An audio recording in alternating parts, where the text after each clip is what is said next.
तो good afternoon student. तो कल हमने अपनी मैथ क्लास स्टार्ट की थी, फर्स्ट क्लास थी कल हमारी।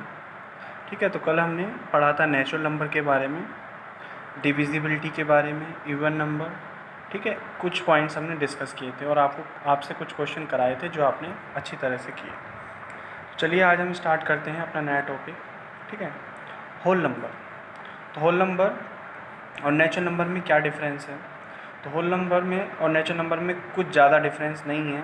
तो डिफरेंस है बस ज़ीरो का, कि नेचुरल नंबर में ज़ीरो नहीं होता है, स्टार्टिंग होती है 1 से, जबकि होल नंबर की स्टार्टिंग होती है 0 से। बस इतना है।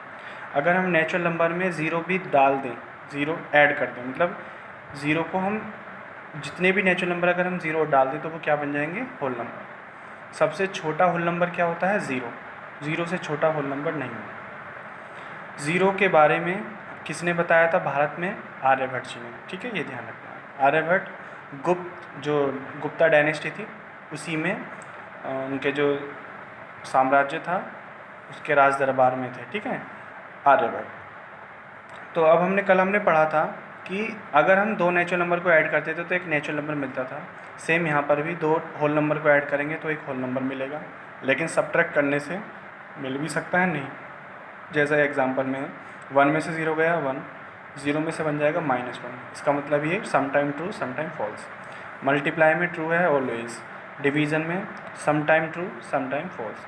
0 को 2 से डिवाइड करा 0, लेकिन अगर मैं 2 को 0 से डिवाइड करूँगा तो क्या आएगा? Not defined. ठीक है, तो हमने वहाँ पे 3 प्रॉपर्टीज़ को भी डिफाइन किया था, तो यहाँ पर भी हम उन प्रॉपर्टीज़ के बारे में कुछ देख लेते हैं। देखिए जैसे, तो सबसे पहले हम कम्यूटेटिव प्रॉपर्टी देखते हैं। तो कम्यूटेटिव प्रॉपर्टी एडिशन और मल्टीप्लिकेशन में होल नंबर के लिए क्या होती है? फॉलो। जैसे 0 + 1 1 आएगा और 1 + 0 भी 1, तो कम्यूटेटिव प्रॉपर्टी फॉलो हो रही है। अगर मैं मल्टीप्लिकेशन में देखता हूँ तो भी फॉलो होगी। कैसे? 0 × 1 एंड 1 × 0, दोनों केस में 0 आएगा।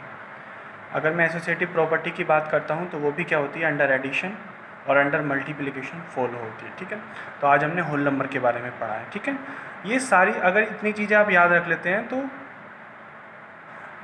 ज़्यादा पढ़ने की ज़रूरत नहीं है, थोड़ा थोड़ा पढ़िए लेकिन समझ के चलना है उसको। डिविजिबिलिटी पढ़ रहे हैं तो कल हमने डिविजिबिलिटी ऑफ 2 पढ़ा था। क्या था डिविजिबिलिटी ऑफ 2? कि अगर किसी नंबर की यूनिट डिजिट 0, 2, 4, 6, 8 है, वो नंबर 2 से डिविजिबल होगा। तो आज हम पढ़ने जा रहे हैं डिविजिबिलिटी ऑफ 3।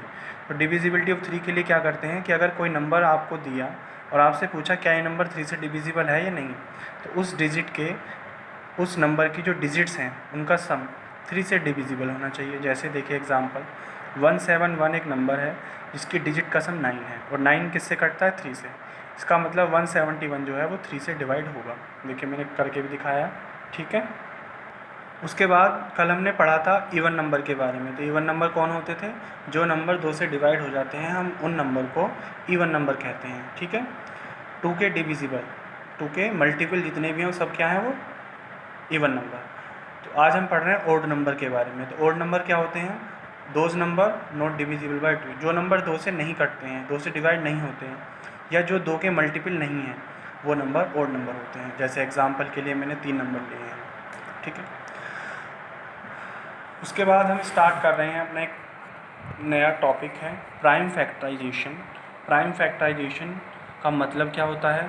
दो चीज़ें जो हम छोटी क्लासों से पढ़ते हुए आ रहे हैं प्राइम फैक्टराइजेशन पर बेस्ड होती है, जैसे एलसीएम और एचसीएफ। तो प्राइम फैक्टराइजेशन का मतलब होता है किसी नंबर को प्राइम फैक्टर में एक्सप्रेस करना।